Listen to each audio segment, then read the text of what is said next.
In a brutal, no-holds-barred showdown on live television, a raging President Donald Trump charged onto Jimmy Kimmel's stage, accusing him of viciously stabbing his family in the back with disgusting lies about Melania and Barron.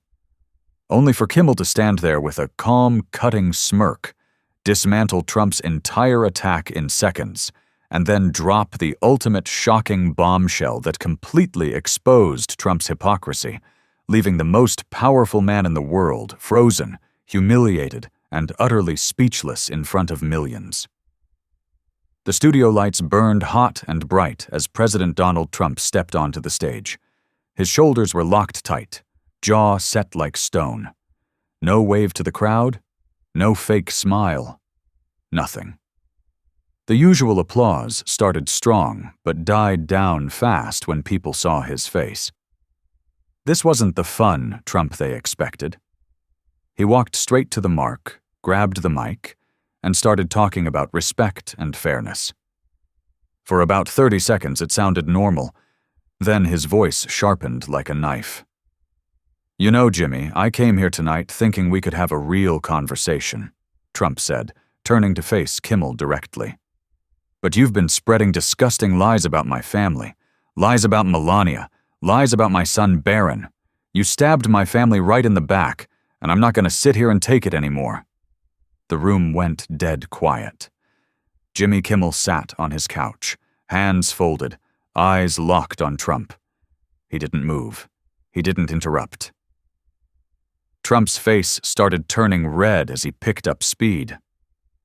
"These stories didn't come out of nowhere. Barack Obama started them. Jasmine Crockett pushed them.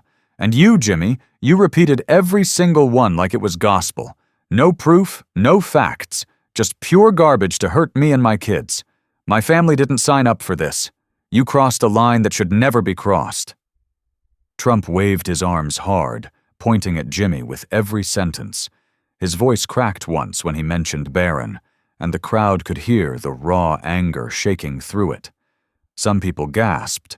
Others leaned forward, phones already up recording. This wasn't late-night comedy anymore. This was a full-on attack happening live. Jimmy still didn't say a word. He just watched, letting Trump unload everything. The longer the silence stretched, the louder Trump's voice got. He was breathing heavy now, chest rising and falling like he'd just run a mile. Suddenly, a man in the front row stood up. It was Mike Harlan, a reporter who had interviewed Trump years ago. His voice cut through the tension like a gunshot. "You're lying right now, Mr. President," Harlan shouted. "I have the recording from our interview in 2019. You told me on tape, there are things about family that should never be made public. You said it yourself." The entire studio exploded. Trump spun around so fast his tie whipped through the air. His face went deep red, eyes bulging with fury. He jabbed a thick finger straight at the reporter. "Sit down! You're a liar! That's fake news, totally made up!" Trump yelled, voice booming through the speakers. "Get this guy out of here! He's been against me from day one!" Security started moving toward Harlan, but the damage was done. The crowd was buzzing loud now, some cheering the reporter, others looking shocked. Trump's neck veins were popping. He turned back toward Jimmy, pointing again, but the momentum had already shifted in those few seconds. Jimmy Kimmel finally leaned forward just a little. For the first time all night, a small, calm smile crossed his face. He looked Trump dead in the eyes and spoke in a steady, almost quiet voice that somehow carried through the whole room. "You started this, Mr. President," Jimmy said. "I'm going to finish it." Then Jimmy Kimmel stood up slowly from behind his desk, calm as if he were ordering coffee. The whole studio was still buzzing from Trump's outburst. Jimmy looked straight at the president, no anger in his voice, just ice-cold confidence. "You keep saying there's no proof, Mr. President," Jimmy said clearly, "but I have it right here." He reached under the desk and pulled out a thick stack of printed documents. The papers were crisp, with the logo of a well-known private DNA lab visible on the top sheet. Jimmy held them up so the cameras could see. Gasps rippled through the audience. Trump's eyes locked on the papers like a bull seeing red. Before anyone could blink, he stormed across the stage, his face twisted with rage. He snatched the documents right out of Jimmy's hands and started ripping them to shreds, throwing the pieces in the air. "I'm not playing your games!" Trump shouted as paper flew everywhere. "This is all fake!" Jimmy didn't flinch. He didn't even step back. He just looked at the torn pieces on the floor and said in that same steady voice, "I have the originals saved on the cloud. You can tear those up too. What now?" The audience erupted. Boos and shouts exploded across the studio. Some people stood up, yelling, while others clapped in shock. The noise was deafening. Trump spun toward the crowd, pointing angrily, but it only made them louder. Trying to regain control, Trump turned back to the cameras. "Get my lawyer on the line right now," he demanded. The studio crew patched the call through the speakers. A serious voice came on, Trump's longtime personal attorney. "Mr. President, there was an old DNA test done years ago." The lawyer started carefully. "But that's enough," Trump cut him off sharply, waving his hand at the control booth. "That's fake, totally made up, shut it down." The lawyer's voice disappeared mid-sentence. The crowd reacted with more disbelief. Jimmy waited for the noise to settle just a bit, then picked up a small remote from his desk. "You want proof? Fine, let's put it on the big screen," Jimmy said. A large PowerPoint slide appeared behind them. It was an internal email from Trump's own team dated 2018. The subject line read clearly, "DNA results, potential surprises." The body mentioned concerns about unexpected findings that could leak and damage the family brand.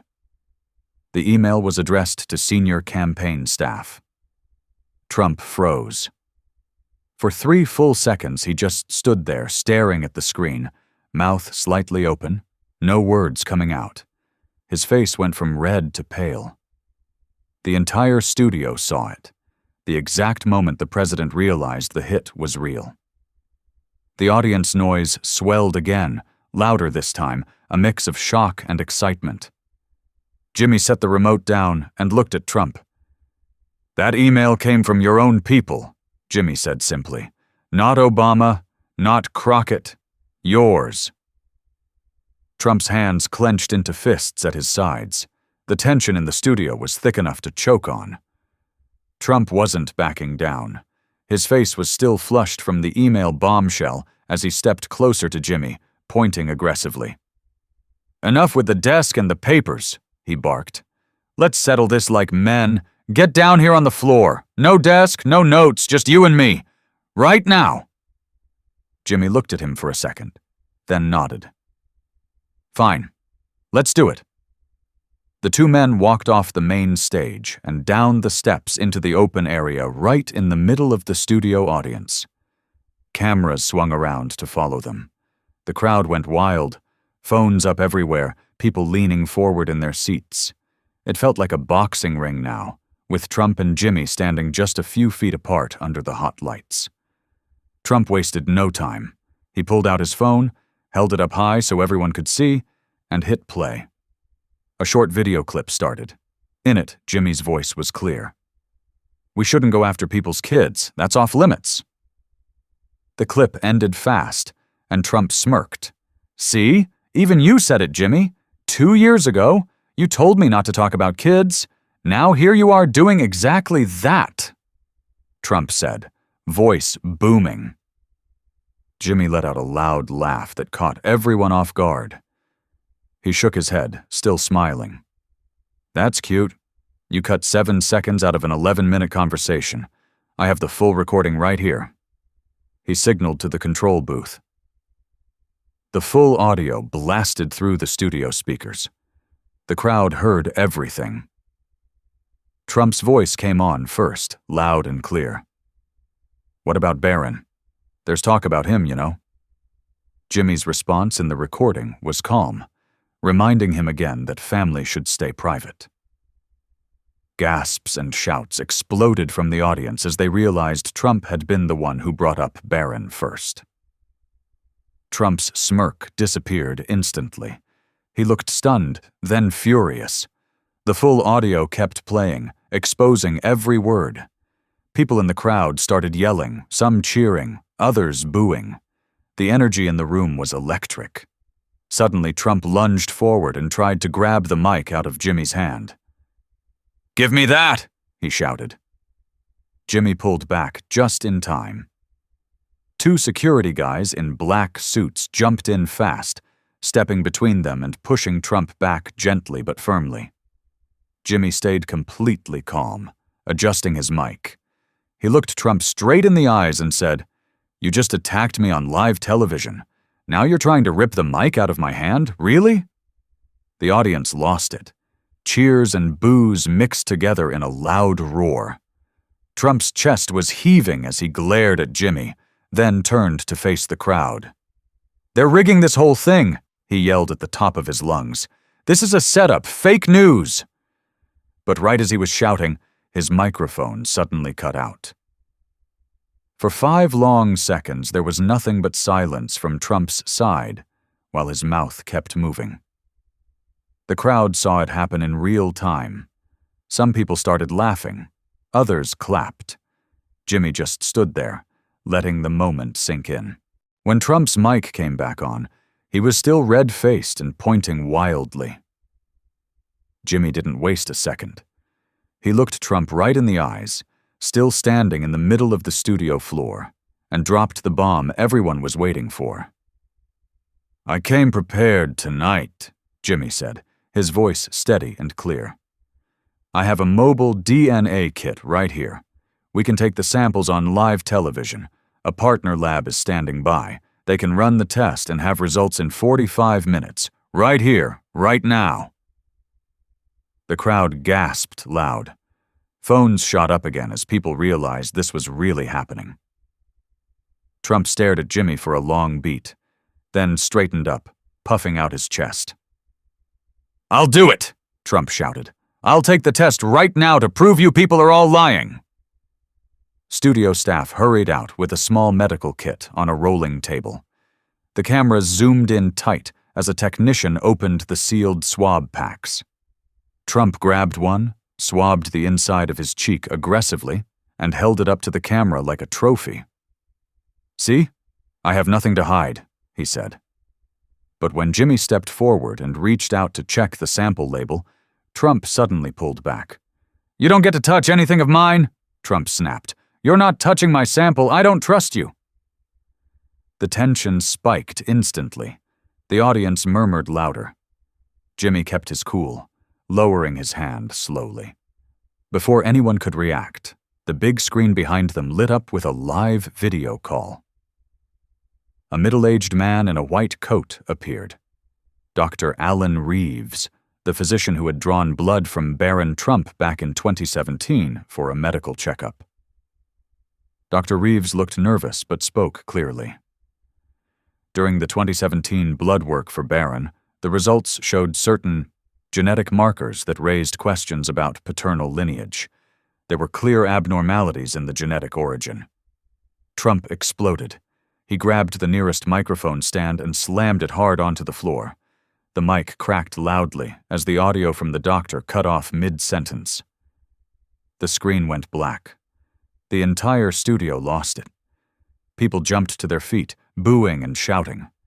The noise was deafening. Cheers, jeers, and pure chaos rolled through the crowd like a wave.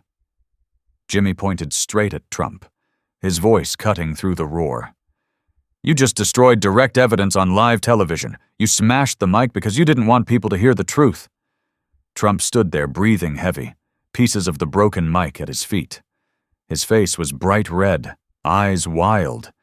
The audience kept roaring, some chanting, "DNA, DNA!"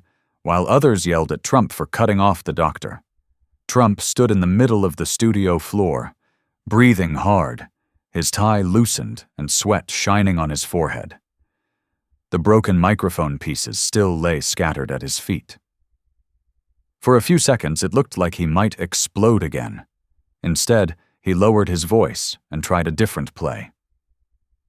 "Look, this has gone too far," Trump said, his tone shifting as he stared straight into the cameras. "This isn't some game. This is about my son, Barron. He's a quiet kid, smart. He didn't choose this life. Every night I think about the pain a father feels when strangers attack his child online, on TV, everywhere. It keeps me up. It tears me apart inside. I've spent years protecting my family from exactly this kind of cruelty. And now here we are on live television, dragging his name through the dirt. It's not right. It's not fair." His voice cracked hard on the last words. Real emotion broke through. Not the usual loud Trump bluster, but something raw and unsteady. A few people in the front rows actually looked uncomfortable.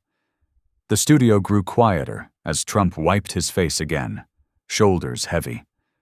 Jimmy Kimmel stood completely still, eyes locked on Trump. 10 long seconds of dead silence passed. No one coughed. No one shifted in their seat. The tension felt thick enough to cut with a knife. Then Jimmy spoke, his voice low but strong. "I'm a father too, Mr. President," Jimmy said. "I know what it feels like to want to protect your kids from everything. But you're the one who brought Barron into this fight tonight. You attacked first. You opened that door on national television. You can't walk it back now and pretend you're the only one hurting." Jimmy reached into the inside pocket of his jacket and pulled out a folded photograph. He held it up high, letting the camera zoom in tight. The image was sharp and undeniable. Donald Trump in 2018, sitting at a desk in a suit, signing official authorization papers for a private DNA laboratory. His signature was clear on the bottom line. "This is your signature," Jimmy continued. "You personally signed off on the lab work back then. You knew these questions could come up. You approved it." The crowd reacted instantly. Murmurs turned into loud whispers, then grew into shouts. Trump's eyes locked on the photo, his face twisted with pure rage. Without warning, he dropped hard to one knee on the studio floor, not begging, not pleading, his legs shaking from the fury boiling inside him. He jabbed a thick finger straight at Jimmy, voice trembling with anger. "You're going to regret this for the rest of your life!" Trump roared, spit flying. "Mark my words, Jimmy. You will regret this. You have no idea what you just started." Jimmy didn't flinch. He looked down at Trump on one knee and answered in that same calm, steady tone. "I'm not here for revenge or drama. I just want the truth. So tell me right now, do you have the courage to make those DNA results public in the next 45 minutes? Yes or no?" Before Trump could respond, the giant screen behind them flashed bright red.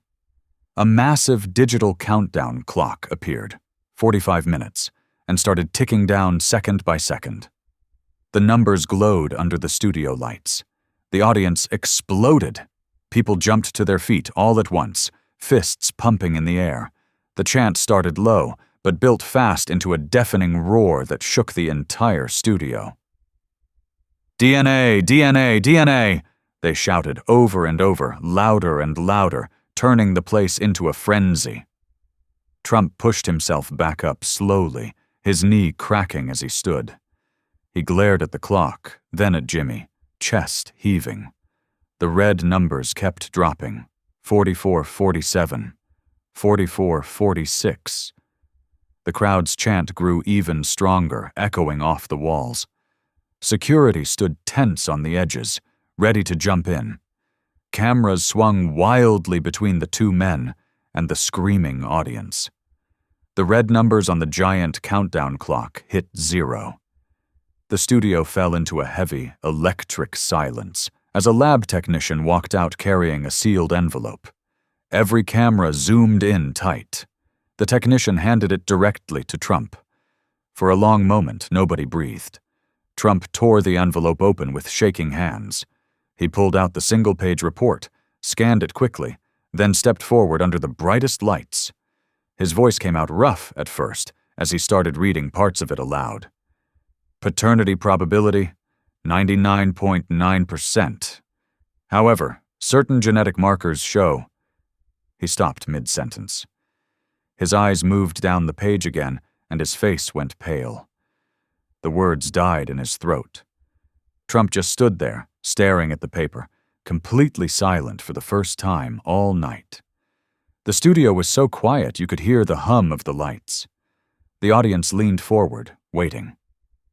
Trump finally looked up, crumpled the corner of the paper in his fist, and spoke. "There are some things I never made public," he said, his voice lower now. "Private family matters. But this is part of a much bigger conspiracy. They rigged the test. They've been after me for years. Obama, the deep state, the fake news, they're all in on it. This proves nothing except how desperate they are." A mix of boos and nervous laughter rolled through the crowd. Some people clapped, but most just stared in disbelief. Trump kept going, pointing at the cameras, trying to regain control, but his usual fire sounded forced now. Jimmy Kimmel stepped forward, calm as ever. He looked straight at Trump, then at the audience, and delivered the final line of the night. "You started this with family, Mr. President," Jimmy said clearly. "I'm ending it with the truth." The words landed hard. Trump glared at him one last time, then turned and walked off the stage without another word. No handshake, no goodbye, no wave to the crowd. He just disappeared behind the curtains, shoulders tight, the DNA report still clutched in his hand. Jimmy turned to face the audience. The studio lights softened slightly as he gave a small nod. "Thank you for being here and witnessing history live tonight," he said. "Good night, everybody." The screen behind him slowly faded to black, but the applause didn't stop. It grew louder and louder, turning into a thunderous roar that filled the entire studio. People stood up, cheering, clapping, some still chanting, "DNA!" even as the house lights came up. The ovation went on for minutes, echoing long after the cameras cut away. Backstage, the chaos continued in pockets of quiet. In a small green room, Donald Trump sat alone on a couch, staring at his phone. A new text message lit up the screen from Melania. "Come home. We need to talk." He read it twice, jaw clenched, then turned the phone face down without replying. Just down the hall, Jimmy Kimmel leaned against a wall, loosening his tie. His phone rang. He answered with a tired smile when he saw the name. "Hey, buddy," Jimmy said softly. His son's excited voice came through loud and clear. "Dad, you did great! Everyone at home is going crazy. That was insane." Jimmy laughed quietly, rubbing his eyes. "Thanks, kid. It got a little wild out there tonight." The roar of the audience still echoed faintly from the studio as the crew packed up around them. What started as a simple talk show appearance had become something much bigger, a raw, unforgettable confrontation that millions would be talking about for a long time. The night was finally over, but its impact was just beginning.